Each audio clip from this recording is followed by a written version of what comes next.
Okay, I think everyone's in. We're going to start the event. Welcome, everyone. Thank you for coming. It's great to see so many people here. There's 110 attendees at the moment for what is a really, really important meeting. My name is Nariman Masumi. I'm a lecturer in film and TV at the University of Bristol, and I'll be chairing this meeting today. So this meeting has been, as you know, has been called in response to what has been a relentless campaign that is being waged against Professor David Miller at the School for Policy Studies at the University of Bristol, and repeated attempts to have him removed from his post with accusations of anti-Semitism, mainly over his views and comments he has made about Israel and Zionism. And it's been a campaign that's escalated over the last week, but has actually been going on for the last 2 years. After he gave a lecture on Islamophobia in February 2019, one of his areas of expertise. And many have expressed concern about what is essentially an attack on academic freedom, and are deeply worried about a wider trend taking on campus, where critics of Zionism or supporters of the Palestinian struggle, or those opposed to Israel's crimes, are labelled racist or attacked for their views. And this meeting is part of actually a local, national, and international support for David Miller in defence of academic freedom and against attempts to have him sacked.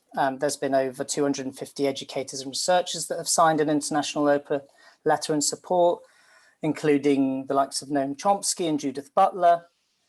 There's also at least 70 academics at my own institution in Bristol who've signed a letter in David's defence and in defence of academic freedom. And there are a number of other letters that are in the pipeline and that have gone directly to the VC. And of course, there has been lots and lots of personal messages of support to David himself. And I know that David has been touched by the level of support he has received.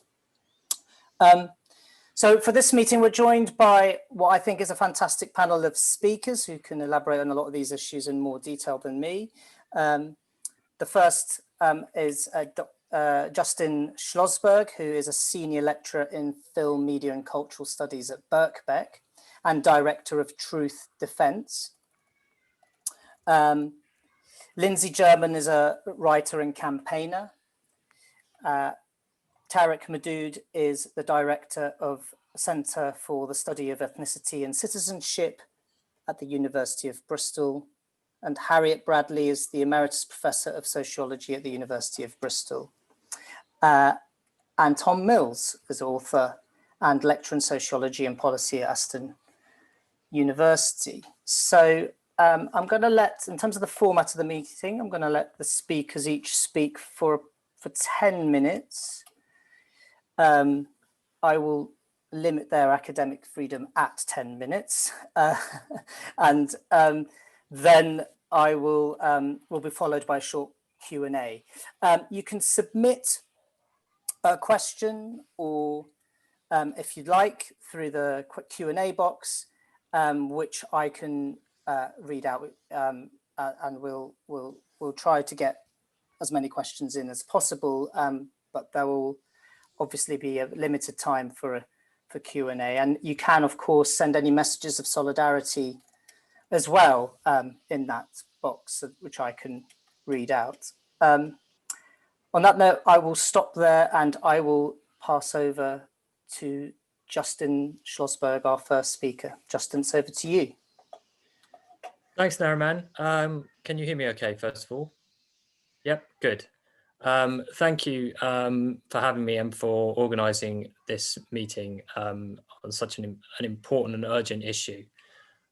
As Nariman suggested, there's no doubt that what is happening to David is symptomatic of a dangerous wave of repression that is fundamentally aimed at silencing and delegitimizing radical left politics more broadly, as well as undermining the struggle for Palestinian justice. There's also, I don't doubt, people amongst us here this evening who may be attending with the sole purpose of trying to twist the words of anyone who speaks into something that can be made to sound offensive.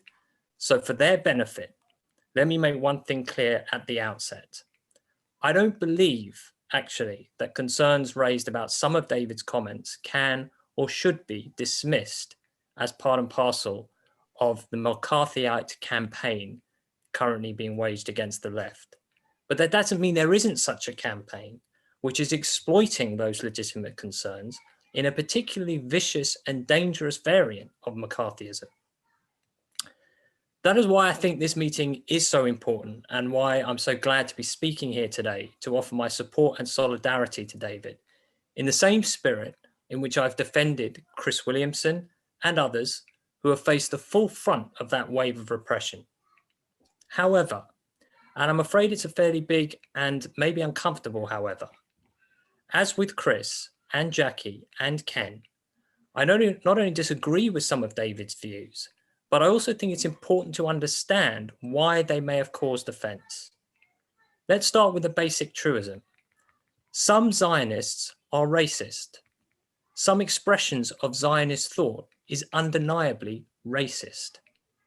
There is no question that there has long existed a far-right nationalist form of Zionism that is hell-bent on the establishment of a greater Israel at the expense of any notion of Palestinian rights or Palestinian justice.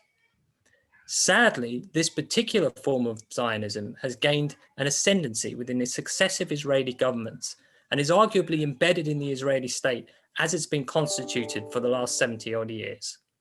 To that extent, it is a completely understandable and legitimate position, political position, to be critical of Zionism as a political ideology. But there is another truism, which is this: not all Zionists are racist, and the existence of Israel as a nation state imbued with the cultural symbolism, values, and identity of a Jewish nation is not contingent, in my view, on privileging the rights of Jews as an ethnic group any more than the existence of an independent Scotland would necessarily privilege the rights of people of Scottish heritage and culture. I don't want to reduce this to a debate about the rights or wrongs of Zionism or the historical context of the establishment of Israel, but I do think it's really important to highlight one point, that in 1947, a year before the establishment of Israel, the vast majority of Jews living in Palestine were not settler colonialists. They were refugees. Refugees who over a period of hundreds of years had fled horrific persecution in Europe, not least during and following the Holocaust. And contrary to much of the narrative of anti-Zionism, by 1947, Jewish people living in Israel were more the victims than the vanguards of settler colonialism, at least as much as their Arab neighbors. So whilst it may be a perfectly understandable and legitimate position to be critical of Zionism as an ideology, and certainly the kind of Zionism that is ascendant in Israel today, I believe it is based on a somewhat flawed, oversimplistic, and ahistorical analysis. But there is another truism. Just like some Zionists are racist, it is also true to say that some anti-Zionists are racist. On the right, you only have to look at the output of any neo-Nazi publishing platform to become aware of and sensitive to this reality. And on the left, you only have to look at some of the examples of utter hatred, deplorable hatred, expressed by a very small number of individuals on Facebook groups like Palestine Live. Ideas about Zionists controlling the US or UK government or the world are, I'm afraid to say, a staple of anti-Semitic propaganda wherever in the political spectrum it stems from. Now, of course, that fact doesn't in and of itself mean that no one can or should be critical of Zionism. But it does surely mean that we can be a bit more nuanced, a bit more qualified, and a bit more sensitive in the way that we talk about Zionism. More importantly, we can do so without compromising on our analysis, without tempering our expressions of outrage over the policies and actions of successive Israeli governments carried out in the name of Zionism. I know David very well. Both his academic and advocacy work going back decades on ideology, on the conflict in Ireland, on political lobbying, has made a huge contribution to the various fields in which it intersects, provided an invaluable resource for activists, and been a major influence on my own work. In 2019, I was privileged to co-author a book with him, Greg Philo, Mike Berry, and Tony Lerman on the coverage of anti-Semitism in the Labour Party. David is not in the least an anti-Semite, and I completely understand and empathise with the sense of anger and outrage that he must feel over the shameful and hateful campaign that has been waged against him and that is being waged against him, and which is embroiling even significant sections of the left. But there is a conceptual trap that I think we all too often fall victim to. In our indignation in the face of repressive and often personal attacks, we can be driven to double down on our rhetoric. We want to say loud and clear, I will not be silenced.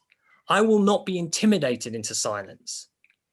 But in doing so, we often get trapped in a vicious cycle of outrage and counter-outrage that ultimately achieves nothing other than deepening the intolerance and fueling the repression that has become such a stain on our fledgling democracy. And we are also liable to making a fundamental strategic error.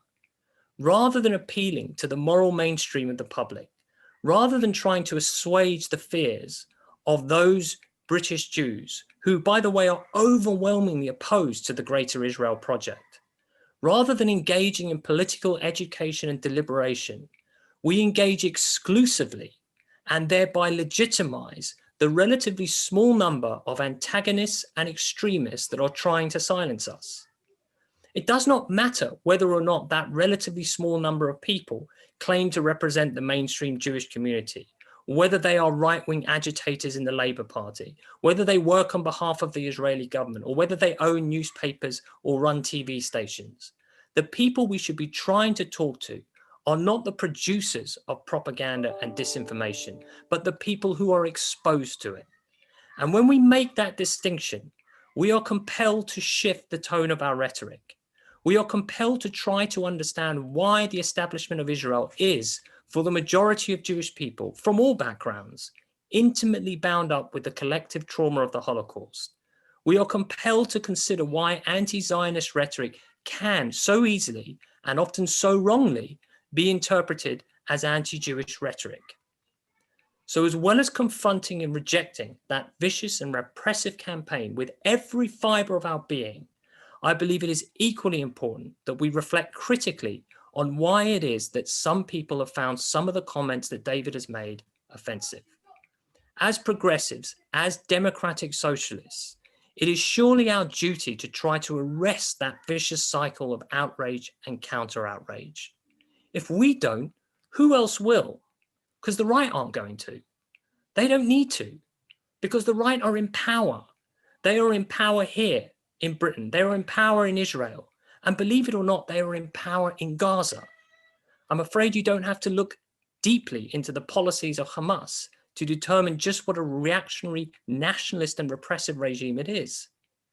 The way that we expose the iniquities and injustices of ascendant right-wing ideologies is not by mimicking their intolerance of dissenting views, but by doing the very opposite. What are we for, if not for a politics based on justice, compassion, and inclusivity? And isn't it in precisely that spirit that barely 4 years ago, this country came within a hair's breadth of having its first ever democratic socialist government? And I have no doubt that it is only in that spirit of inclusivity and tolerance that there can be any hope of a just and democratic future in Britain, in Israel, and in Palestine. Thanks. Thanks very much, Justin.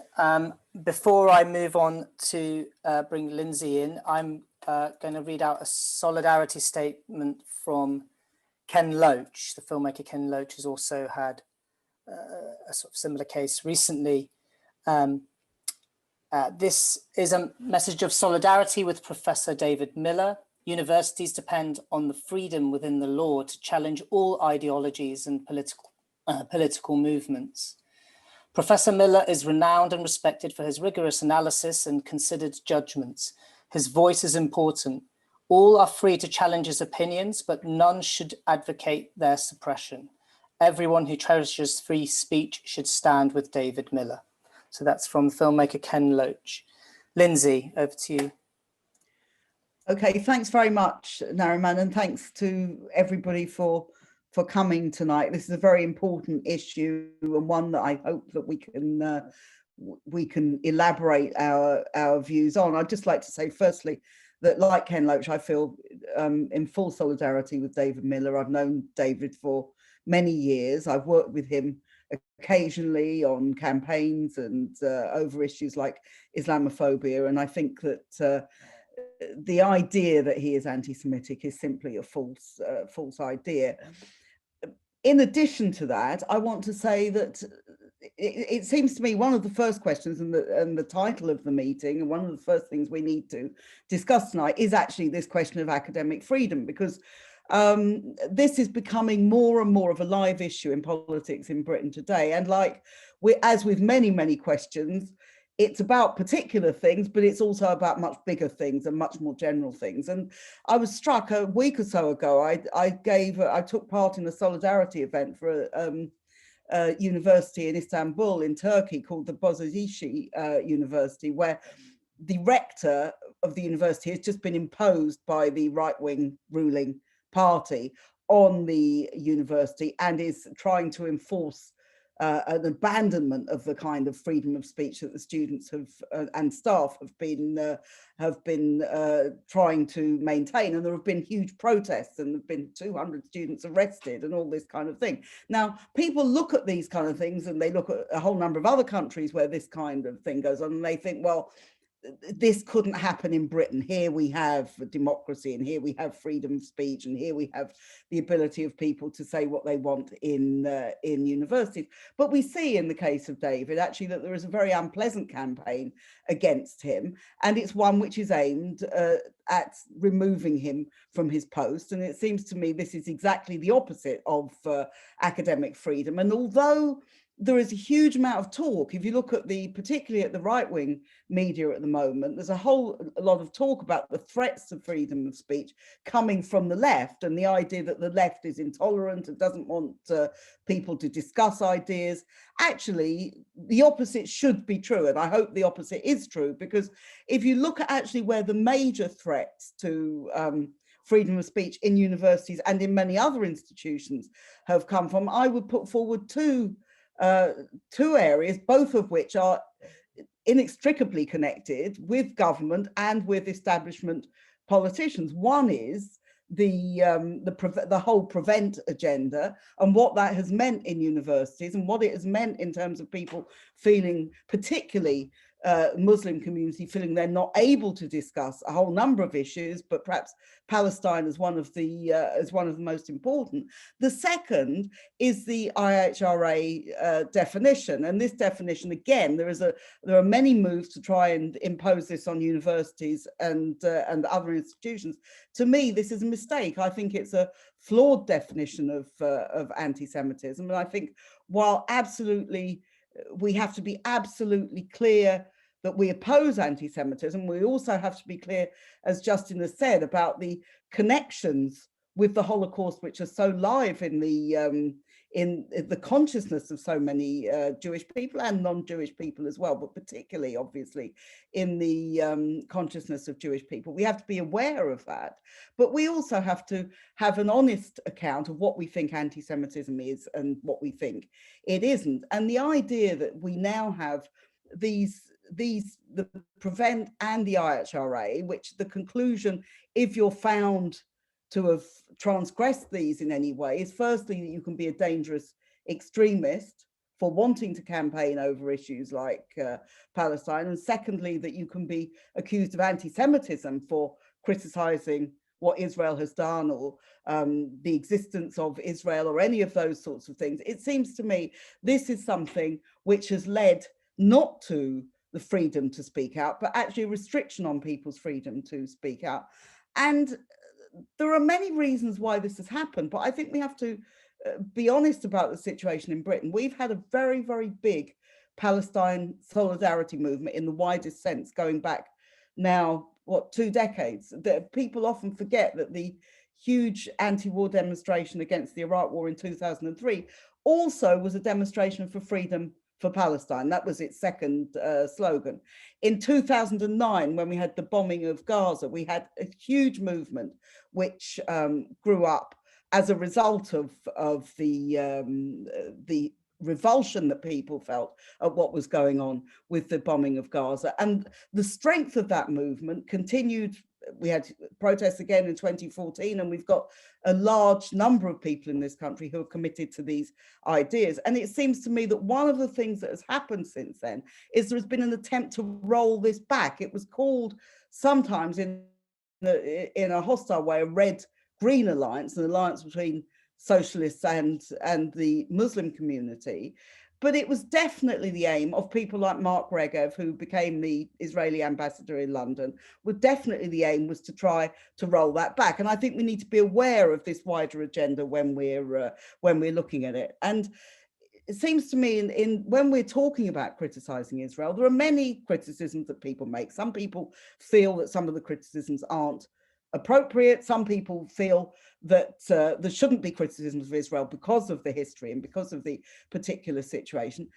I think actually we have to be prepared to make criticisms of Israel and of its policies. And I think we have to be completely open about this. I think we have to do it in a calm and measured way. And I think we have to do it in a way which allows us to present evidence and which allows us to be able to show what is happening and what is going on. But I think it's absolutely important that we are able to do so. And I think we have to repeat that anti-Semitism is an absolutely vile form of racism. It is not the same as criticism of Israel. And actually, it's not the same as criticism of Zionism. I think we have to be able to separate these things out if we're going to go any further. And it seems to me that therefore we have to begin to look at how we can challenge this kind of thing. And I think standing up in support of David is a very, very important starting point for you in Bristol and for all of us in saying that we do think that David has the right to say these things. Again, some people will agree with everything he says, some people won't. To me, that isn't the main issue. The main issue is, does he have the right to say them, and does he have the right to speak out in the way that he wants to do? And I think this is a very, very important principle that we have to stand by. So I think this question of speaking out is very important.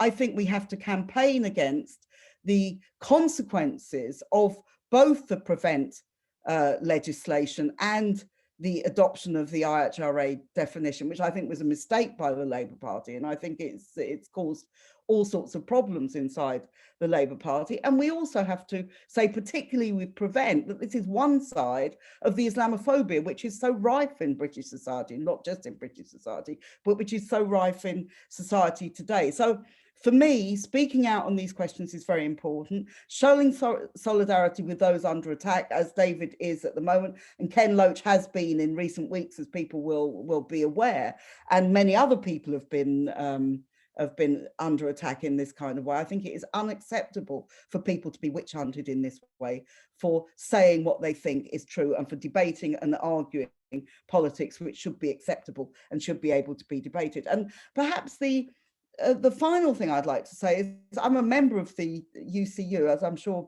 other people on the panel are. I'd like to see the University and College Union and the National Union of Students actually defending its members who come under attack by this. I don't know what the situation of the UCU branch here in Bristol is, but I'm hoping that we can say that an injury to one is an injury to all, and it doesn't mean that you have to subscribe to all these views. It doesn't mean you have to agree to all of them, but we do have to say, let's have a line in the sand here, that if we are going to stop this increasing witch hunting about people speaking up, particularly on the question of Palestine, as we've talked about tonight, then I think it is absolutely vital that we show that solidarity and that we're prepared to stand up and be counted. Thank you. Okay, thanks very much, Lindsey. Before I bring you Tariq in, just another message of solidarity to this meeting from Alexis Sale, who is a well-known comedian. A healthy society is one where people can speak the truth, even about uncomfortable subjects. No one should lose their job for telling the truth. I want to express my support for and solidarity with David Miller. That's from Alexis Sale.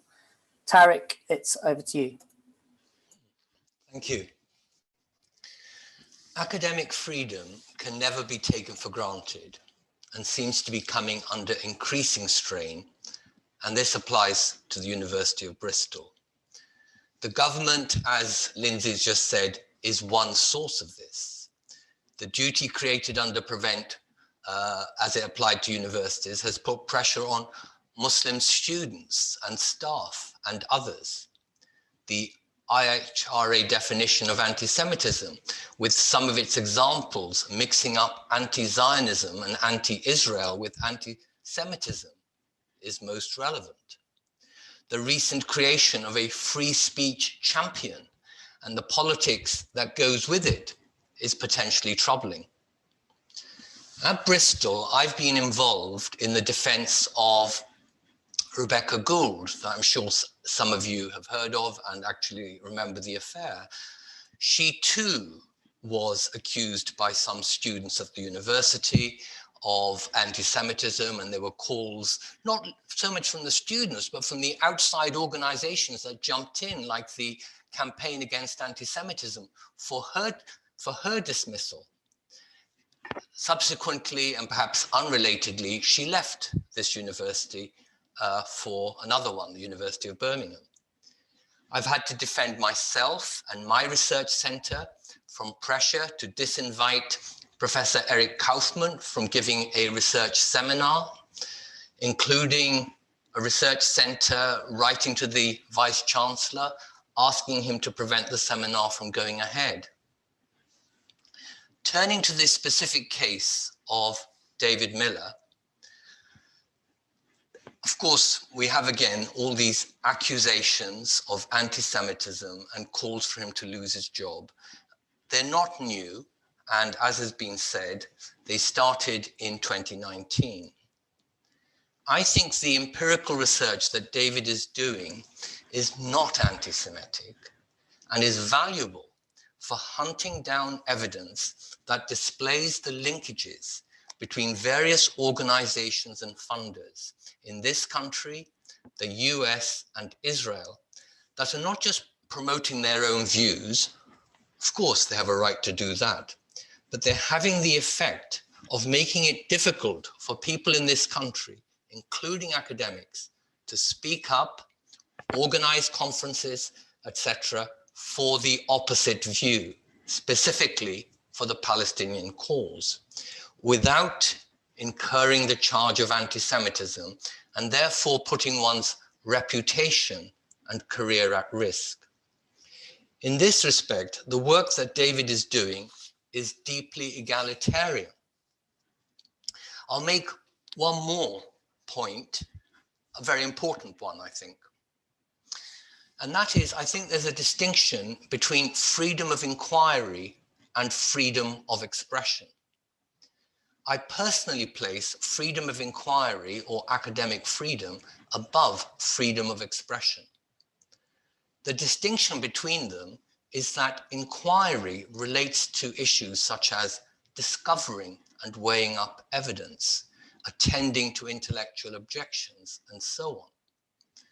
Expression, on the other hand, is highly contextual and relates not just to the content of what one says and writes, but how it will be received by people who are in the vicinity of it. Will they be alarmed by it? Will they feel threatened by it and feel less included within the university community? This particularly applies to vulnerable groups, historically and currently racialized, for example. One must therefore express oneself with care, and one has a duty to attend to such concerns and to engage with those who see their dignity or safety threatened by one's research. writing, and particularly teaching, where one's placed in a position of power.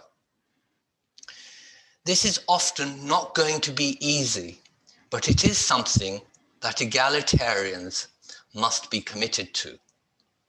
In fact, I think those of us who are strongly committed to academic freedom and to equality, diversity, and inclusion issues, or what I call multiculturalism, must recognize that holding these two commitments at the same time is challenging, and we have yet to work out in any detail how to do so in a principled way.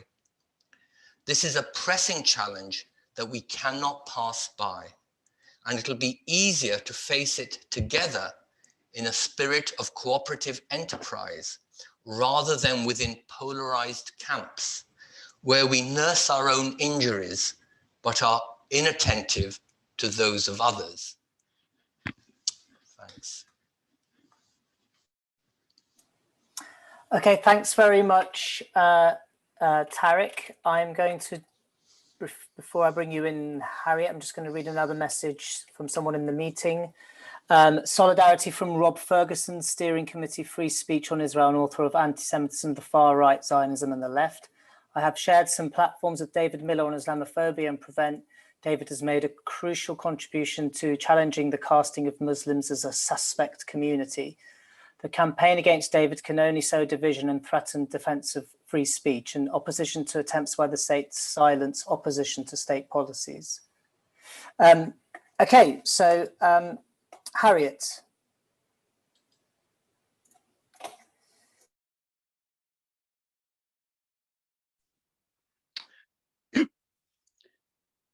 Pity the nation whose leaders are liars and whose sages are silenced. To me, this is an issue which is really becoming a crucial one within our society, the silencing of voices of dissent. I'd like to start by saying something brief about academic freedom, obviously, which many of the other speakers have already addressed.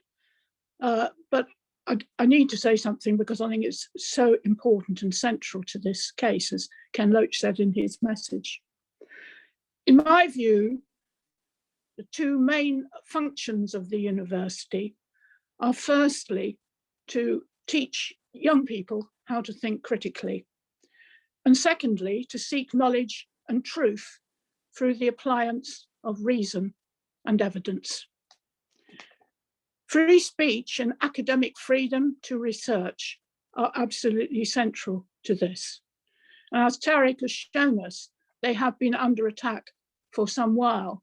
Indeed, when I was the Dean of Faculty at Bristol University, we had a finance director who used to say at every meeting, academic freedom is the greatest threat to our university system. And that's a managerial view, and it's very important.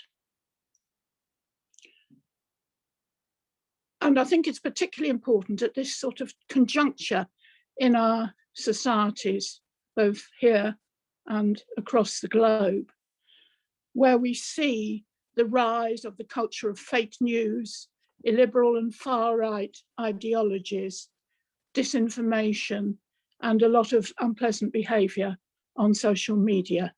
The disinformation about vaccination is a very crucial and important example of that, which we know about at the moment. Now, free speech does pose, as the speakers have said, some problems, but I would like to read from you a passage from the letter that I had from Judith Squires, the Provost of Bristol University, which I found very interesting and hopeful, because it shows very clearly what Tariq was talking about, the difficulty of balancing out two things, making the student body feel safe and comfortable, but also protecting freedom of speech. But on that former thing, she said in her letter, we are steadfast in our commitment to freedom of speech and to the rights of all our students and staff to discuss difficult and sensitive topics in a spirit of toleration. Universities are places of research and learning where debate and dissent are not only permitted, but expected, and where controversial and even offensive ideas may be put forward, listened to, and challenged. And the inclusion of that term offensive ideas, to me, is very important. And I'm going to say something more about that in a minute. I want to talk about 3 areas which are dear to me, and I might be a bit controversial in what I'm going to say. The first area I want to talk about is our political culture. Some of you may know that I've recently been a city councillor on Bristol City Council. And I resigned, I stuck out my term, but didn't want to stay on afterwards, basically because what I discovered was so distressing to me. And I hadn't been aware of it, which is rather naive, really, for a sociologist. But when I got into it, I realized that politics is not about truth and knowledge and speaking out and coping with debate and dissent. It's about spin and PR. And I want to mention particularly something which I've been thinking about, which is the policy of whipping. And this is it seems off piece, but it isn't entirely, because we know that about the withholding of the whip from Jeremy Corbyn because of his attachment to the Palestinian cause, among other things. The policy of whipping is actually very strongly enforced, more strongly enforced at the local government level than it is in Parliament. And basically what happens is that a false consensus is manufactured. Now, in terms of democratic participation, and democracy is always difficult to attain, it's fair enough that when the majority vote is taken on a fairly trivial policy matter, then yes, okay, one has to go along with the majority, even if one's view is not to share that. But if it's a big issue, and I will mention 2 examples, then I think it's absolutely important that dissent is not buried and silence, but is heard. And the 2 examples I will give, one which I imagine will appeal to Lindsey, is the current Labour leadership's announcement that the possession of nuclear arms is non-negotiable. And another example, more local and perhaps appearing less serious, but actually very serious, I think, for academics, was a proposal to close down many of Bristol's public libraries.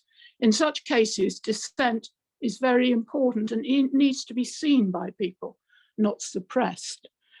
And also whipping, I'm afraid, can lead to a culture of bullying, both online and directly, the setting up of kangaroo courts, which I witnessed in the council, and the silencing or shaming of dissenters. And this leads me to my second area, which is what the Americans call cancel culture, I think, and we call no platforming. And this is a very big issue, of course, in the Labour Party, and Tariq has given some examples of it in his talk. I think what we are seeing is an increasing tendency to bully and silence those people who disagree with you. We must deplore genuine hate speech and genuine anti-racist behaviour in particular, and we must deplore the very real existence of anti-Semitism. However, unfortunately, it seems to me that things have been cheapened to something where people are just complaining if something is said which they don't like, and they then say, I'm offended by this, I'm hurt by this, I don't feel safe. We're told, for example, that many British Jews don't feel safe to attend Labour Party meetings where Palestine is discussed. And I really don't understand that, because it seems to me that the only people who are actually unsafe within the Labour Party are left-wing Jews, many of whom have been suspended. I could give you names, and some of them I know are in the audience today. I myself am of Jewish heritage, and I too was at one time suspended for anti-Semitism, and probably would be still if I hadn't had help from the excellent Jewish Voice for Labour. And I think it's very important that we try, as has been said by the other speakers, not just to block all these attempts to silence people, but to debate openly and freely about the issues which are dividing us. But certainly this is at the moment, as far as I can see it, something that is fatally destroying the possibility of left solidarity and left unity and of a Labour government.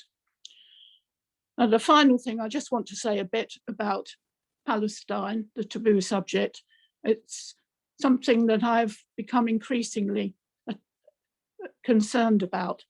And in 2019, I actually went to visit Palestine for the first time in a group organised by the excellent Travel to Palestine and led by the wonderful Nina Franklin of the NEU, who sadly is no longer with us.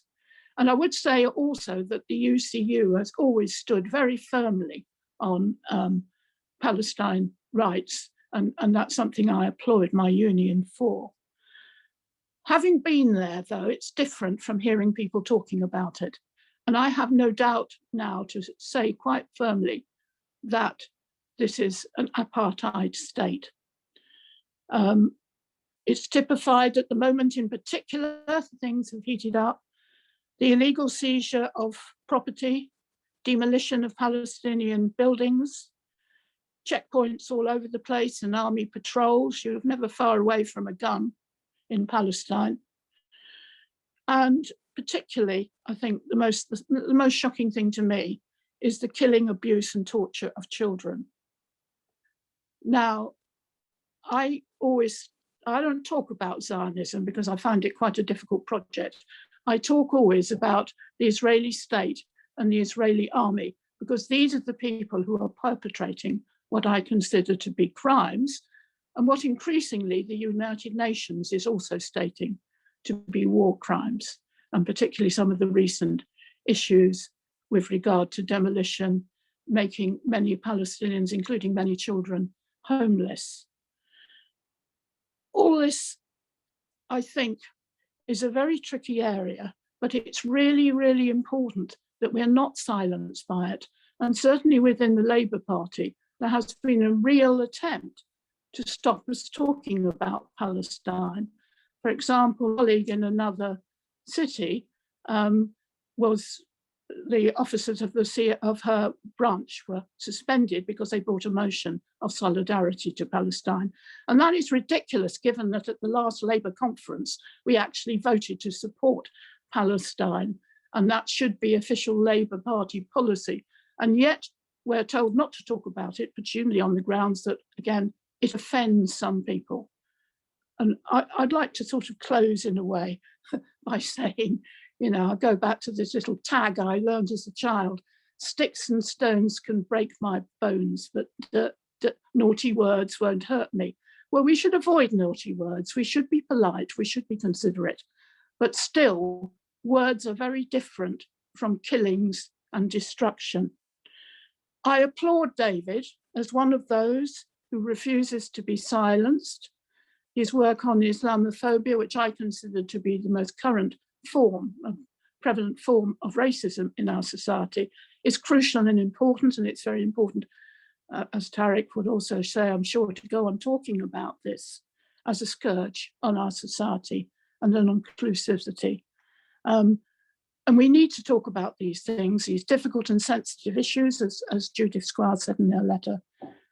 I'm very pleased to see so many academic colleagues coming to the defence of David, and I'm proud to stand with them. Thank you. Okay, thanks very much, Harriet. Tom,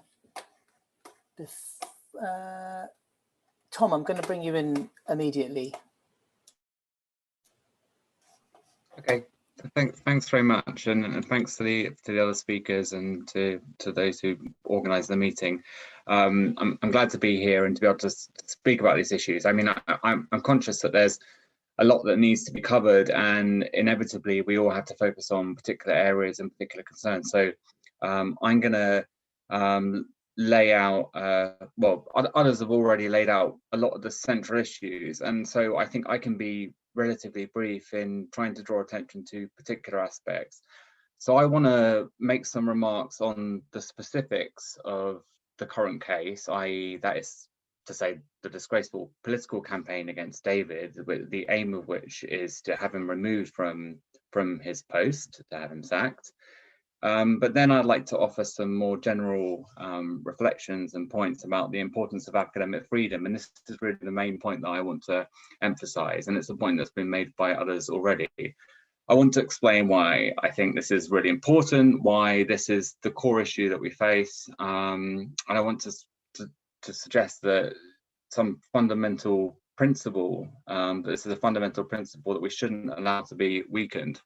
And on that basis, I think we need to make an unequivocal stand in defense of David on the principle of academic freedom, whatever disagreements there may be about particular remarks that he may have made, which Justin alluded to earlier in the first contribution to the panel. So there isn't really, I think, enough time for me to go into a great deal of detail on the various allegations made against David, the various organizations and individuals involved in that, and certainly not in such a way that would deal adequately with the protracted, the heated debates, I should say the extremely important debates about what does and doesn't constitute anti-Semitism, and the broader questions that have already been raised by other panelists about how academics and activists should speak about the state of Israel and speak about those who are active political supporters of the state of Israel. So I think what I want to do is I want to focus on context here. Now, even the highly controversial IHRA definition and examples, which was recently rejected by an academic board at the UCL with support of UCU, stipulates that judgments around anti-Semitism must take into account the overall context. So I want to consider some overall context that I think is relevant to the current case, and I want to and some of the comments that some people may take issues with, and some context that I think would otherwise be overlooked and important to what I think our focus should be. Now, to start with David's work, which I think is the context for the current controversy. David's works involve conducting critical empirical research in a number of areas that we might call politically sensitive. So these include racism, include political violence, and communicative action, propaganda, communication by a range of interests, states, corporations, and social movements. Now, for the avoidance of doubt, since some remarks that I've read online, whether knowingly or not, are being rather misleading on this point, the states in question certainly do include the state of Israel, and the organizations and movements in question do include pro-Israel organizations. But first and foremost, David's interest has been in the British state, as well as in the US state, and with the allies of those states in the Middle East. So it might be worth, by way of context, drawing attention to the fact that David co-authored a 2018 report, for example, on the UAE lobby and its influence in UK politics and the media. What sets David's work apart, in my view, from many academic colleagues who are animated by similar sorts of interests is his focus on empirically researching the political and communicative strategies of organized interest in contemporary politics, as opposed to, say, examining historical case studies or working at a greater level of theoretical abstraction. And I'm in no way denigrating those different sort of scholarly approaches, but I think this is important to understanding why David would find himself in more precarious positions, and I'll go on to say why I think this is particularly important. And how does that relate to why is that important, and how does it relate to the principle of academic freedom? Now, I'll start with the first question. The reason this particular type of social research is important is because to have a genuinely democratic political system, you have to have citizens making informed decisions. Now, this is a sort of a cliche of communications theory and media theory, which I'm sure everyone will be very familiar with.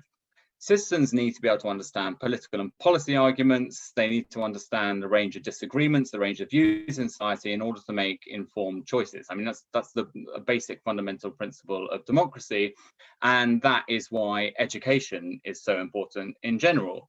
But I think one aspect that sometimes gets left out of that is that it's also important that people have an informed and critical understanding of different and sometimes conflicting interests in society, and the mechanisms through which those interests seek to influence politics, policymaking, and political and policy debates.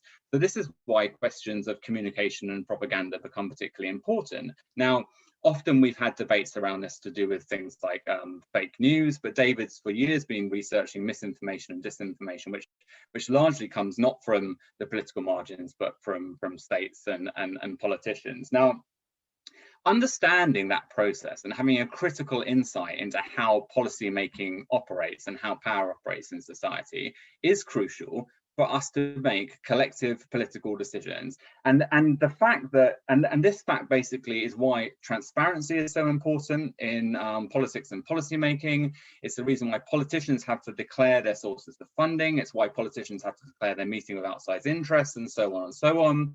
And it's the reason why public and officials and academics have to declare potential conflicts of interest in their decision making and in their research respectively. Now, as citizens, so we need to make critically assess arguments, but we also need to critically assess the interests involved in shaping those arguments. If we're not aware of this crucial latter aspect, then we're more vulnerable to manipulation. And if the latter aspect is not known about, then the integrity of the democratic system as a whole is compromised. And all of this has been a key concern in David's work, and I would add that it's also the reason that the sort of engaged political sociology that David undertakes is so important, because it helps us to understand society better, and it helps us to understand society's decision-making processes better. Now, in recent years, as concerns about the influence of conspiracy theory has grown, there's been this increased tendency to regard any analysis of organized interest and coordinated political action as being politically suspect or illegitimate. Needless to say that professional lobbyists, political consultants, and so on, and the corporate and conservative interests they represent have an interest in not being scrutinized and an interest in delegitimizing those who seek to scrutinize them. Where does academic freedom fit into this? It's been widely recognized, and I mentioned journalism earlier, that journalism is integral to a functional democratic system. And the same principle applies to academic freedom. Autonomous social science is part of our system, our social system of knowledge production, and we rely on it for an accurate understanding of the world, and we rely on it for our decision making. And that's why we cannot allow that autonomy to be further eroded, because it has been eroded. It's never been a perfect set of institutions, but it's important that we defend this particular principle. The greatest threat to academic freedom, it should be emphasized, comes from the British state and from the heart of the British state.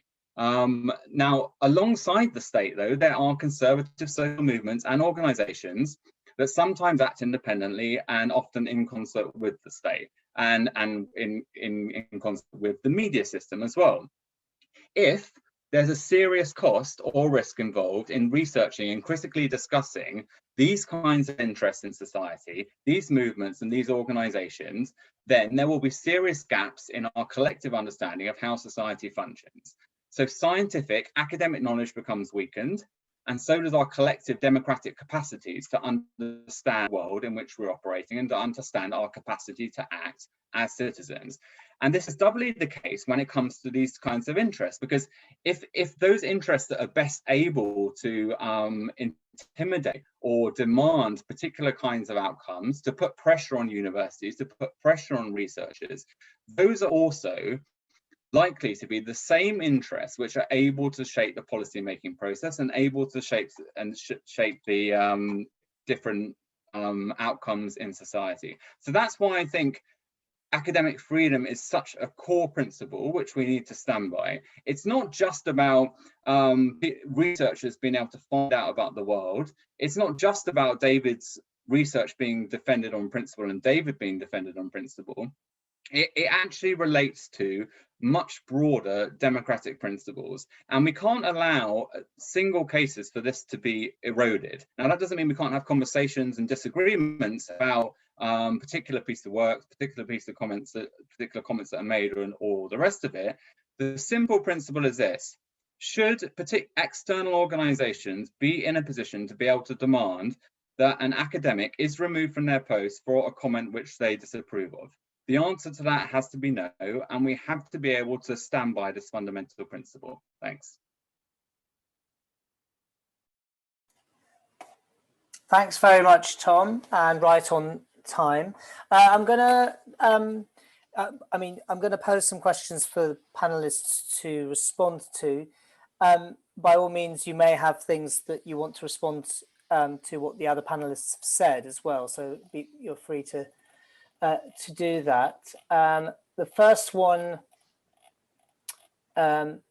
is, I'm aware of academics at Leeds, Warwick and Birkbeck universities who've been harassed and intimidated as a result of supporting David Miller, myself included. Campaigns have been launched to incite students and alumni to report academics to their employers, in some cases for nothing more than liking tweets in support of Miller. I'm wondering how we should respond and whether it is worth developing a collective response given the worrying rise of this kind of these kind of complaints against academics. Can I just ask Justin and Lindsey to respond to that in turn? I think the way to respond is to do what we're doing, which is raising our voice, which is signing letters, which is holding events, which is talking about this as much as we can, but talking about it in the ways that I was trying to discuss in my opening remarks, talking about it in a way that tries to build bridges rather than deepen the kind of entrenched and polarized politics that surrounds these issues. And I think that I really do believe that we can do that without, as I said, compromising on either the robust and the rigor of our critical analysis of both Israel and, in some cases, Zionism, and without compromising on the very real and understandable feelings of anger and outrage that people have about the continual degradation and humiliation of the Palestinian people by the Israeli state. We have to find a way to talk in that language. Yeah, just to follow on from Justin, I mean, I think that this is, you know, it's a serious problem that we have here, because the question, as I understand it, is that, you know, people are being harassed for even tweeting support or for signing a letter, and this really isn't acceptable. It's like, people are perfectly entitled to say, I don't think you should sign that letter.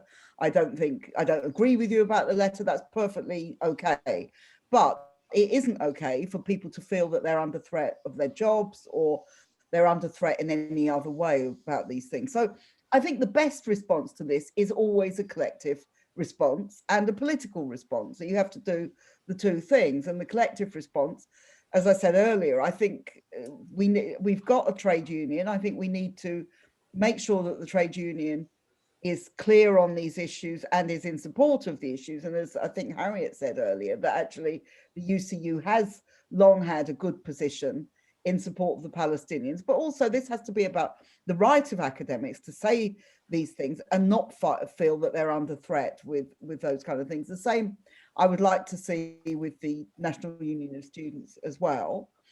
And then in terms of the debate, which there has to be a debate about these things. There's no, you know, the worst thing in the world in a way is to say, look, I don't agree with you, shut this down, stop this person from speaking, do any of these kind of things.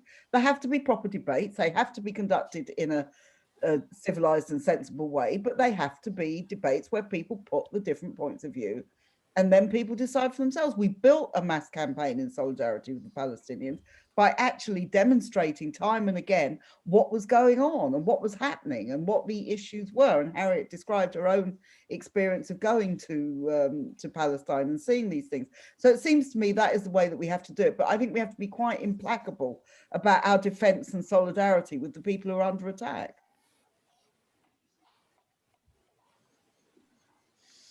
Thanks very much, Lindsey. Just to read a quick message, I just wanted to thank you all for organising, contributing to this webinar. As a doctoral student, I find your dedication to freedom of inquiry and freedom of speech inspiring, reassuring and motivating. Thank you. Thanks for that message. The next question, where did I put it? Here we go. First, full solidarity to David. This is a canary in the coal mine, and we know we must protect David, or they will come for all of us. Second, a question. This is clearly connected to a campaign to make UK universities adopt the IHRA definition. What are people's thoughts on the most effective way to fight back?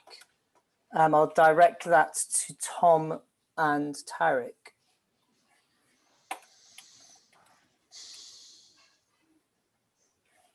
Sorry, could you repeat the question again? You just cut off for me. Oh, sorry. Where did I put it? Okay.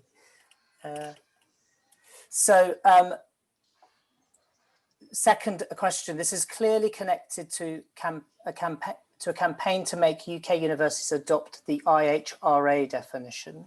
What are people's thoughts on the most effective way to fight back? Yeah, so I mean, I think the first thing is for people to educate themselves on this particular issue. People may not be aware of some of the history, some of the work that Jamie Stone-Viner at Oxford University has been doing, looking at the history of the IHRA definition and its various iterations and changes. I think that we're probably all aware of the concerns around the vagueness of the definition and the threat that it poses to freedom of speech. I think we need to push back hard on that. And I think, yeah, it's already been mentioned. I think it was by Lindsey, the extent to which this has, along with other measures which are being pushed by the government. I think this is very important to say, because a lot of the discussion I've seen online to do with comments that David has made have surrounded remarks about students or student unions. The pressure is coming from the government on this issue. It's coming from the top, and that's where the threat to academic freedom in this country is coming from. It's not coming from activists. It's not coming from students of the left or right. It's coming from the state. We need to be straightforward about that. We need to be aware about that. We need to be aware, of course, that activists operate in a context in which the state is leading and sometimes supporting certain pressures. So I think the answer to it has to be being aware of that, and also, as Lindsey German mentioned earlier, the question and prevent. It's another issue in which has been pushed by the state and by a government now, which has the gall to claim to be defending academic freedom on sometimes the most absurd grounds. So we need to take these issues seriously, and as Lindsey said, I think we need to respond intelligently and collectively, and as Justin has said, sensitively. Shall I come in now? Shall I come in? Sorry, yes. Yeah. Well, the question was, how can we campaign to stop universities adopting the IHRA definition? In some ways, well, certainly in Bristol, it's too late. The university has adopted it. Many universities have, but there's also now we see a little bit of a fight back led by the recent events at UCL. So maybe the tide will turn. Maybe cases like this, David's case and so on, will reopen some of that debate. And the university passed the adoption of the IHRA definition without a lot of debate. I mean, there was some, I won't say there wasn't any. I mean, it went through Senate and so on. But I just discovered when I was communicating with my, colleagues in my own school over the last week or two about David's case and so on, that some of them didn't even know that the university had adopted the IHRA definition and so on. So yes, we do need to resist that definition because it's flawed in all kinds of ways. And in a way, it raises another question, which is, what has the IHRA definition got to say about this case? Because that's not obvious, partly because the IHRA definition is a very thin definition and then a number of illustrations. So, you know, it's not always clear how you want to use the illustration, but the illustrations also leave open how would you adopt the definition, apply the definition to a new case that is not in the current list. And a case like David's is not in the current list. So I think the IHRA, as I think all of us agree and have said, contributes to the current climate in which this campaign against David is taking place. But it's not directly, so far anyway, engaged with it.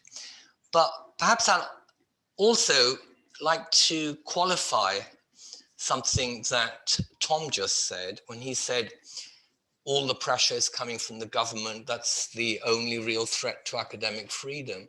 I don't think that is true. I gave my own case when another research center and some other academics and some students were asking me to disinvite a visiting professor from giving a seminar. I think it's fair to say that Jewish students at Bristol University are upset. Now, sometimes a whole kind of momentum and campaign can build up where people are only hearing one side of the story. And I think that is happening in this case. So the students are upset, but they're not necessarily upset in a thoroughly informed way. But I don't think we can ignore that, because while all of us on this panel have emphasized the importance of academic freedom, certainly I did myself, it is the case, as I tried to indicate at the end of my short talk, that we do also need to attend to the students. They're part of our community, and for that matter, also other colleagues and so on. So can I respond to that, Tariq? Yeah, sure. I'm not saying that Jewish students aren't upset and that it's not part of the picture. I'm talking about where the threat to academic freedom comes from. Now, I accept what you're saying, that students can apply political pressure to universities and get people disinvited and so on.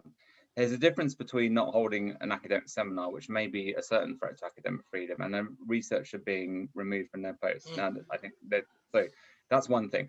To be clear about this question of the role of students, now students can complain about one thing or another, but if they're backed by media campaigns and statements coming from ministers in the House of Commons, that's a very different situation to if students simply campaigning and questioning the politics of the university. I think students have every right, not just Jewish students, of course, and every other kind of student group have every right to question anything that's said by any academic, and to raise their voice politically. The university, the campus, is the place for students to do that. But what I don't think we should do is fall into the trap of conflating a broad campaign, a genuine threat to academic freedom coming from the state and from conservative political interests with one component of it, which is how the particular students may feel in this case. Now, I'm not saying that's not important, and I completely accept all the points that have been made about attending to that and dealing with any hurt or misunderstandings. But I think we do need to be careful when we're talking about academic freedom, not to think that it's simply something that's coming from students. Students are not the major threat to academic freedom in this country, and I think we need to. The starting point has to be looking at those with more political power. Yeah. If I could take just one more minute, then.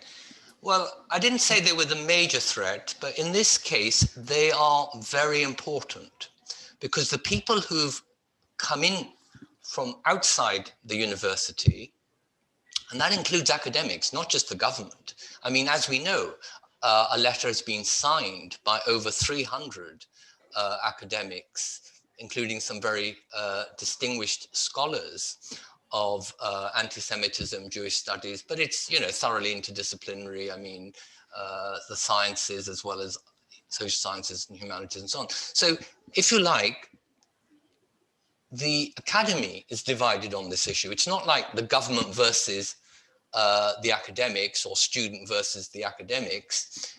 We have divisions, and we do need to, as it were, find a way of addressing the concerns of the students. The first step of which, of course, is to try and have some dialogue with them to establish exactly the nature of their concerns and so on, which is what the university is doing. So I commend it for doing that, while, as Harriet read out, the university at the same time is stating its commitment to academic freedom. So we need these dual commitments, a commitment to equality, diversity, and inclusion, including the student body, as well as academic freedom. And if we think only one of those is important, we're going to be in trouble. And if we think that the government is the only source of the problem, I think we're going to be in trouble. That's why I ended up by saying that I don't think we've yet properly begun to think the challenges that a commitment to equality, diversity, and inclusion poses for academic freedom. It does pose some. It's not a matter of it doesn't pose any, because and we sometimes need to resist it. We sometimes need to find out how we can meet the concerns of students. But there are at the moment two different conversations taking place. Conversation number one is ours, as saying we must defend David, we must defend academic freedom, we must resist the pressures coming from bodies that support the IHRA and have imposed it from the government downwards onto the universities and so on. But there's another conversation going on in Bristol University and in the country where they're saying, surely it can't be right for a professor to be saying these things about Jewish students. And we can't overlook that. I think the students have taken what David has said wrongly. He wasn't attacking them. He wasn't smearing them. He was talking about how different student organizations are linked, in a federated way with, ultimately with Israel-based organization and funding sources. But that conversation needs to be had with the students. Okay, I'm gonna ask Harriet to come in because you've put your hand up, but I'd like you, Harriet, to read a statement because I was going to bring you in on this next question. So if you could take the next question as well, which is there's two contributions here. One is, I assume the university unions are supporting David. If they write out to the trade unions to raise the issues, then they can get wider support. And solidarity from Brendan Kelly, an RMT union official. And there was another question that followed up that, which is, I'm in the UCO, what can I do in my union to support David? So Harriet, you raised your hand, so I'm presuming you're wanting to respond to the debate that was happening, but if you could also address the question about unions, that would be great. And then Justin and Lindsey, I will bring you in if you want to comment on anything that's been said so far. Yes, I just wanted to come in very briefly on the debate between Tom and Tariq. I mean, obviously the government is a major player in this. Nobody would dispute that. But I think it's a bit wrong. We always tend to blame everything on the government, and because we don't like the government very much, it's rather easy to do that. But this is a more complex issue than that. As Tariq has rightly said, complaints came from the Jewish students, and what he said about having dialogue with them and trying to balance out their concerns and the right to freedom of speech is what Judith Squires and the university is trying to do at the moment. But it goes wider than that. Among the people who have called for David to be sacked is, regrettably, my MP, a Labour MP, and recently we've had a statement from the young Labour, Bristol Young Labour, calling for his sacking. Now, I'd be happy for both the MP and Young Labour of Bristol to say they have concerns, but it's more than that. They're calling for him to be sacked. And to me, this is unacceptable. This is the culture of bullying that I was talking about. And there is in the Labour Party at the moment, as a Labour activist, I deplore this, but I have to say it. There is a culture of bullying that has developed. And many people I could I could tell you about, who could give examples of that. So it's something more, it's a bigger thing than just the government versus us. It's all about this culture of critique and not being offended and all the rest of it. And we have got to learn to be tolerant and not to demand sackings and bannings and no platformings on the slightest, you know. I'm not saying this, I don't want to diminish the concerns of the particular Jewish students. I know nothing about them or the details of the case, to be honest. But I do think you have to be aware that we are living in a culture which is suppressing views it doesn't like. And that is a very dangerous culture to live in. With regard to the UCU, I think what people need to do is to contact their local branch of the UCU to express their concern and ask the UCU to add its statement, to send a letter to the Vice-Chancellor and co, saying that the importance of free speech and academic freedom cannot be underestimated. And I was very taken by what Lindsey said, that the response to this has to be collective. And the response has been collective. We've seen letters from internal academics at Bristol, including Tariq and myself. We've seen the excellent letter from the people outside. But the union is an important player, particularly as it has always supported Palestine, as I've said, and I've been to many conferences, union conferences, where it's debated. So I think we just need to, you know, we should perhaps all write to the union, because I am still a union member, although retired. We should all write to our branches and say, please, you know, note this case. It's a very important test case for making sure that people do not lose their jobs because of what I think is quite intolerant behaviour. Thanks. Can I just come in with one brief comment? Yes, you can. I'm going to pose a question for you as well. So okay, go. Yes, go ahead. But no, go ahead. Shall I pose the question and then you can come back on both? Yeah. So there's just a comment and then a question. There was, you know, as a lead researcher on propaganda studies, I'm wondering if David is expected to avoid researching particular organizations and states, including Israel, for fear of being branded anti-Semitic. Many media researchers, including myself, have drawn on David's work on terrorism, on Ireland, on Islamophobia for many years, precisely because he identifies the nature of propaganda and disinformation, no matter how uncomfortable this may be for some. Solidarity with David. And the question, another question was, what is the best way to challenge inaccurate reporting of the extents and quantity of anti-Semitism on the left in the face of mainstream media framing of the subject for not so politically engaged people? Because it seems that sometimes more casual observers might think, oh, there must be a problem of some severity, or else I wouldn't hear about it so often. So sorry, there are many questions and comments, so it's very, very hard to get through all of them. As you can probably see, I'm trying to navigate some of the questions that have come in. So if I haven't read your question, it's partly because it's very difficult to get through. So Justin, you can respond to some of them.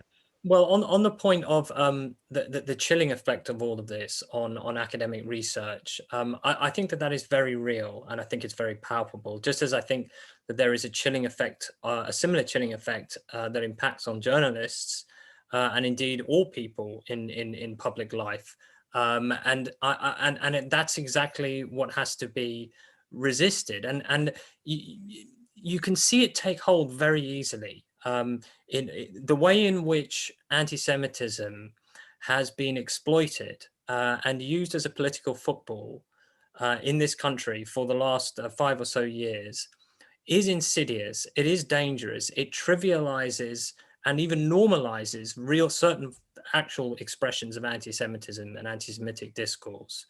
The simple fact is that we as critical scholars and as progressives take as our starting point the critique of concentrated power and ideology in the West. And therefore, almost anything, I mean, it's not just the work of David, but almost anything, you know, even in my field, any talk of media power is now liable to some sort of spurious, nonsensical association with conspiracy theorizing and ultimately anti-Semitism. That is absurd, that is ridiculous, and it must be called out. I've absolutely no question of that. Now, in response to the question about how we challenge the misreporting of anti-Semitism in the news, particularly in the Labour Party, that is something that we have to challenge, again, for those same reasons, because it is trivializing anti-Semitism. It is actually very, very dangerous. It is creating a perception in the public mind, and this has been very well evidenced actually in the book that I co-wrote with David and others, a perception in the public mind that anti-Semitism is only something associated with the left, with the socialist left, or with the left of the Labour Party, when in fact we know that the most vicious, virulent forms of anti-Semitism are happening right now under our noses, not just in the extreme right, but in the mainstream Tory party. There were candidates in the 2019 election for whom quite serious allegations of anti-Semitism surfaced during the campaign. And there has been not a word from the Campaign Against Anti-Semitism, from the Board of Deputies of British Jews, from the Community Service Trust, not a word about why the promised investigations into those allegations have just been summarily dropped, let alone the absolutely disgraceful way in which the Tory party has completely, since the 2019 election, abandoned, really for all intents and purposes, any interest in tackling the much more pervasive form of racism endemic in its ranks, which is, of course, Islamophobia. So that is something that we have to call out, and we have to absolutely resist this, and this is the heart of the McCarthyite language, this language that if you somehow try to actually point out with evidence that this issue is being distorted, it is being manipulated by people with political interests in attacking the left, then you are somehow part of the problem. And that needs to be absolutely resisted. Now, I've already said, you know, what my views about some of David's comments, that I disagree with them. I disagree with them in their analysis, and I also think that they were not sufficiently sensitive. However, we must equally point out, and I think this addresses some of the critical questions that have been raised in the chat about, for example, you know, the offence that the David Miller's comments might have caused. We have to be equally robust in pointing out what David Miller actually said. He did not say, and this is for really, this is really kind of picking up on the points made by Tom and Tariq about how we address the concerns of students, and Jewish students in particular. He did not say that Jewish students are in bed with the Zionist lobby. He did not say that Jewish students are the enemy. What he referred to was which is a truism, was that the organizations that represent or claim to represent Jewish students do have, are ideologically supportive of Zionism. Now, and this is unavoidable. I mean, I'll give you just a kind of personal anecdotal example. I'm not a religious Jew myself, quite clearly, but I am a very proud secular Jew. I moved to my local area a few years ago, and I wanted to join a local synagogue, not for religious purposes, but to be part of a local Jewish community. And I looked at my local Reform synagogue, and I was about to try and sign up, and lo and behold, just a week prior, I saw that it had on its events list a talk given by Luciana Berger. Now, what this means is, and what this is reflective of, is that many of the institutions, you know, that claim to represent Jewish people, Jewish students, etc., they are not depoliticized. They are not apolitical institutions. many institutes, very often, it is written explicitly into the discourse of these institutions that they are supporters of Zionism. And that is perfectly legitimate and understandable, but it is a political position. And we have to acknowledge that distinction, that that these Jewish groups and organizations, some of which I have been a part of myself, including, for example, the youth group Habanim Dror, which is rooted in a socialist tradition, is nevertheless a Zionist organization, and therefore it is also a political organization. And the other important thing to say here is it is not the case that all Jewish students are Zionists. It's not the case that all Jewish students, just like it's not the case that all Jewish people are Zionists.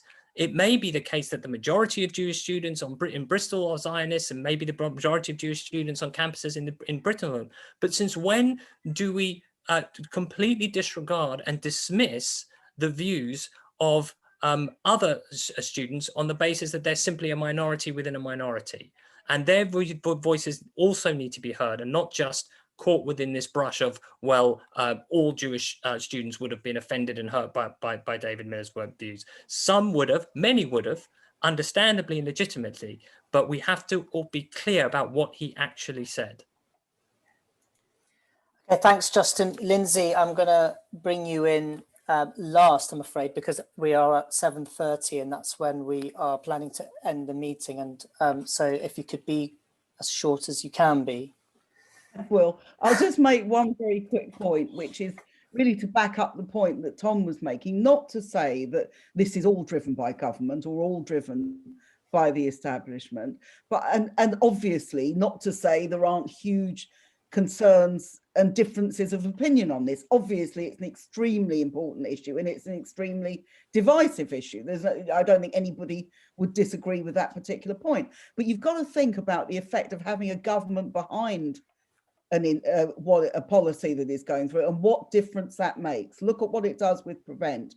And to a certain extent, this is what is going on with the IHRA, which is why, you know, there's a thing going through Parliament where loads of MPs have signed up to get David sacked. I mean, I find it absolutely astonishing, to tell the truth, this kind of thing. And once you've got a powerful institution, there is no more powerful institution than the government and the state, then actually this gives the whole thing much more weight. So it's not to say at all that it's only about the government, but it is to say that actually these things are, and the government will threaten the university about funding and will threaten all sorts of things like that. We shouldn't be in any doubt about this sort of thing. But just finally, you know, just to say solidarity with David. I know we've come to the end of the meeting, but just, you know, just to say solidarity, let's do everything we can to support him. Okay, thanks very much, Lindsey, and thank you to all the panelists. I'm sorry that I could not get even a fraction of the questions and comments and statements of solidarity, and some people disagreeing with various points. And there's obviously a lot to be said around this. There's a lot of debate to be had. There's been a lot of statements in support of David, and I haven't been able to read them out, but I will definitely send them to David. It's nice to see so much support. Just as a reminder, some people have been asking, a lot of the questions were about what can we do? What is the practical things that we could do? One of the things you can, of course, do is, if I can find my chat box, is to